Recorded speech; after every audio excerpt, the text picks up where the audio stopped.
Барлығыңызға сәлем достар. Сіздермен мен Мұрат Күләш. Түркияда түркітану ғылымдарының магистранты. Сіздерге түрік тілін оңай әрі махаббатпен үйрететін ұстаздарыңыз. Бүгін өзімнің курсым жайлы толық ақпарат беріп кеткім келіп отыр.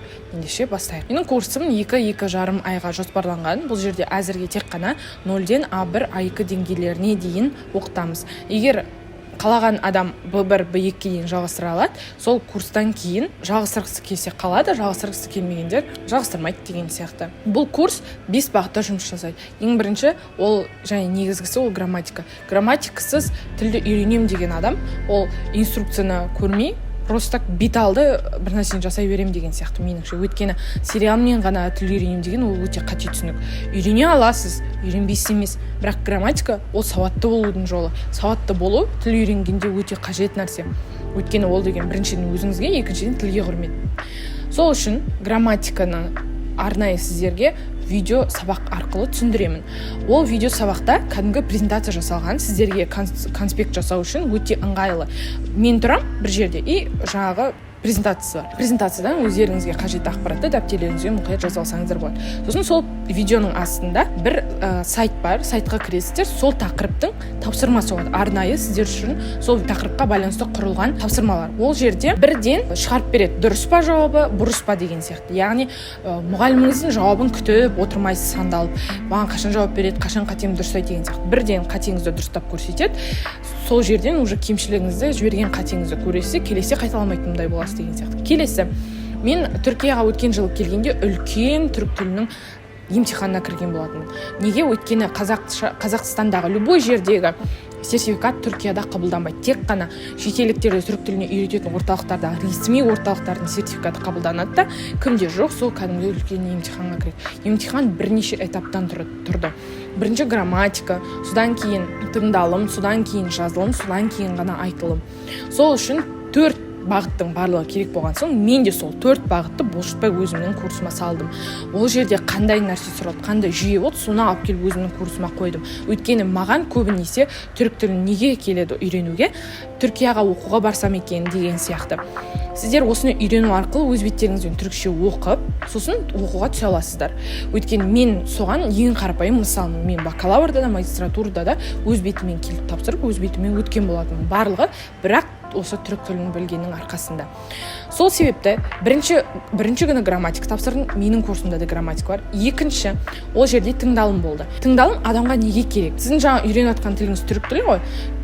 Түрік біреумен түрікше сөйлескенде оның сөйлегенін құлағыңыз дұрыс қабылдау үшін, жылдам сөйлеп жатса да құлағыңыз фильтровать ете алу үшін, оның не айтып жатқанын түсіну үшін керек болады. Өйткені егер сіздер соны этаптың бәріне өтіп, сосын спикингқа келетін болсаңыз сөйлесуге, бірақ оның айтқанынан түк түсінбесеңіз, өзіңізге минус болып қалады. Сол үшін оны спикингті біздер сериал, фильмдер және әндер арқылы үйренетін боламыз. Екінші, содан кейін оқылым болды. Оқылымда мәтінді түсінуге жұмыс жасаймыз.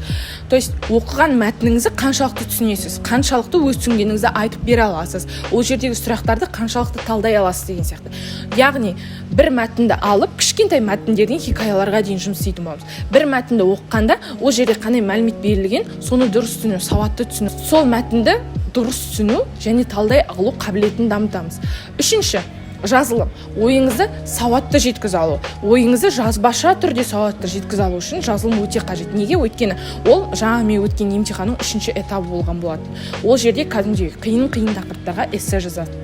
Сол үшін кішкентай мәтіндерден үлкен эсселерге ақырындап өтетін боламыз. Солай біз жазылым қабілетімізді дамытамыз. Ол жерде ойымызды сауатты, қатесіз жазып, және жүйелі түрде жеткізуді үйренеміз. Өйткені адамның басындағы нәрсені сауатты жеткізе алмасаң, онда сенің ойың құр кетті деген сөз. Және соңғысы ол сөйлесу, спикинг.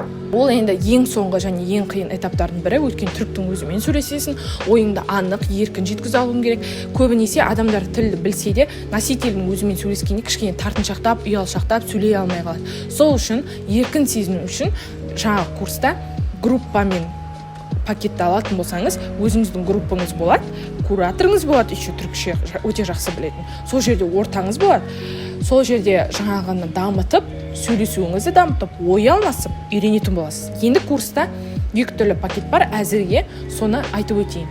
бірінші пакет ол өзім деп аталады. Өзім атайып тұрғандай барлығын өзіңіз жасайсыз. Жаңағы 5 бағыттың барлығы сізге беріледі. Эссе жазатын болсаңыз эссенің тақырыбы, немесе мәтін талдайтын болсаңыз мәтінді береміз деген сияқты.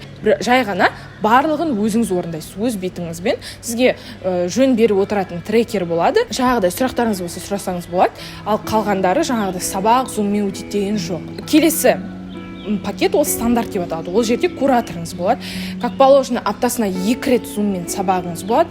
Сәйкесінше сіз группада оқығасын түрікше сөйлейтін ортаңыз болады. Орта болған сайын сөйлеуіңізді дамыта аласыз. Талқылайтын ортақ тақырыптарыңыз болады деген сияқты. Сол арқылы сөйленім, айтылым, тыңдалым жағының барлығын дамыта аласыз.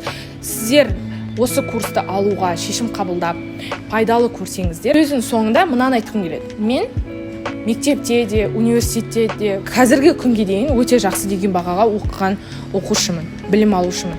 Бірақ оның барлығы маған қалай келді? Өзімнің ниетіммен, өзімнің білім алсам екен деген талпынысыммен. Сол үшін жетістікке жеткен адамдар, олар өздері тырманған адамдар.